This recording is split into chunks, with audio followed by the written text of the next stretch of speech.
આમ આદમી પાર્ટીના પ્રદેશ પ્રમુખ ઈસુદાનભાઈ ગઢવી દ્વારા ગઈકાલે એક લીગલ નોટિસ ઇસ્યુ કરવામાં આવેલી છે મારા એડવોકેટ શ્રી દ્વારા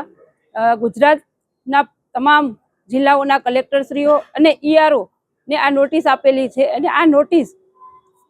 કદાચ જામનગરમાં જ નહીં પણ ગુજરાતમાં પણ આવેદન નહીં, કોઈ ધરણા નહીં, કોઈ બીજો વિરોધ નહીં, પણ લીગલી લડાઈ જે અમે શરૂ કરેલી છે કે જે અત્યારે એસઆઈઆરની જે પ્રક્રિયા ચાલુ છે એ પ્રક્રિયામાં જે ગેરરીતિઓ છે, તો જો ગેરરીતિઓ છે તો એને આપણે ખ્યાલ જ છે કે એને આપણે કોર્ટ સિવાય બીજી કોઈ જગ્યાએ ચેલેન્જ નહીં કરી શકીએ, એટલા માટે અમે લીગલ નોટિસથી શરૂઆત કરેલી છે. અને આમાં સ્પષ્ટપણે જણાવેલું છે કે ઘણા શહેરોમાં અત્યારે જે ફોર્મ નંબર 7નો ગેરઉપયોગ થઈ રહ્યો છે, જે BLA 1 અને 2નો BLOને મદદ કરવા માટે નિમણૂક કરવામાં આવેલી હતી. ઠીક છે, વાંધાઓ લઈ શકે, પણ વાંધાઓ જ્યારે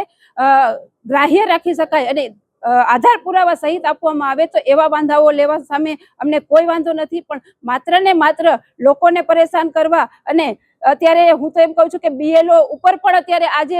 વાંધાઓ લેવામાં આવેલા છે, એના દ્વારા આક્ષેપ કરવામાં શું આવી રહ્યા છે કે આટલા બધી મોટી સંખ્યામાં જે ખોટી રીતે ફોર્મ નંબર 7નો ઉપયોગ કરી અને લોકોના નામ કાઢી નાખવાનું જે ષડયંત્ર રચવામાં આવેલું છે, તે ષડયંત્રની વિરુદ્ધમાં અમે જે અમારા પ્રદેશ પ્રમુખ શ્રીએ જે નોટિસ આપેલી છે એ જામનગર કલેક્ટર શ્રી અને તમામ જામનગરના ઈઆરઓ શ્રીને અત્યારે પાઠવેલી છે. અને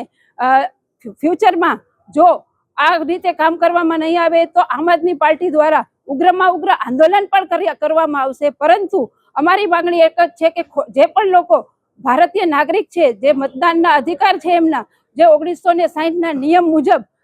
દરેકને પોતાનો અધિકાર મળી રહે અને ખોટી રીતે કોઈના નામ ન કાઢવામાં આવે, ફોર્મ નંબર 7નો ગેરઉપયોગ બંધ થાય અને લોકોને ચકાસણી કરી જેમને પણ વાંધા લીધેલા છે તેની સુનાવણી કરવામાં આવે, સુનાવણી યોગ્ય અને ચોક્કસ રીતે કરવામાં આવે, એમાં કોઈ ગેરરીતિનો ઉપયોગ ન થાય તે માટે આજરોજ અમે નોટિસ પાઠવેલી છે.